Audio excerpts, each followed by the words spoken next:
دوستان به اولین ویدیوی چنل خوش اومدین. البته ویدیو آنباکسینگ بعدی ویدیو دومه، این اشتباهی میکنم. آره اومدیم با اولین ویدیوی کانال. تو این ویدیو قراره معرفی کنیم خودمون رو بهتون. لطفاً کانال ما رو سابسکرایب کنید، لایک کنید، کامنت بذارید، فقط کامنت های بد نذارید.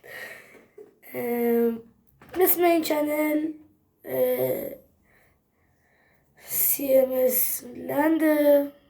اگه خواستید، اصلا اجباری نیست، اگه خواستید لایک و کامنت رو بذارین،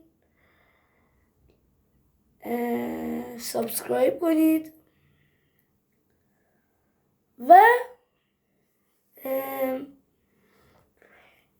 اومدم میگم که ما مثلا اینجوری نیستیم که از خودمون از قبل مثلا تجهیزات رو آماده کرده باشیم، گیمینگ فول آورده بودیم مستقیم فقط ویدیو بگیریم. ما از صفر شروع میکنیم، همه آنباکسینگ ها رو انجام میدیم. اینم فقط قبل از اینکه چنل رو بزنم به اشتباه خریدم.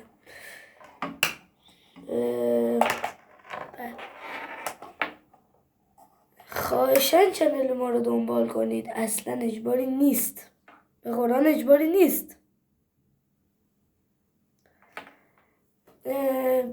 زاویه دیدم اینوری گذاشتم یکم قشنگتر باشه، اینورم میخوره به کامپیوترم. بله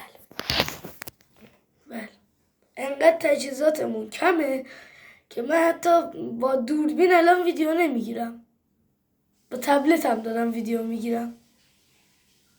شهر عجیبیه. دوستان اگه خواستیم ویدیوی بعدیمونم ببینین، یه ویدیو آنباکسینگ داریم، خواهشاً ما رو دنبال کنید. ما چه گناهی کردیم؟ خدا تا یه ویدیو دیگه، خداحافظ.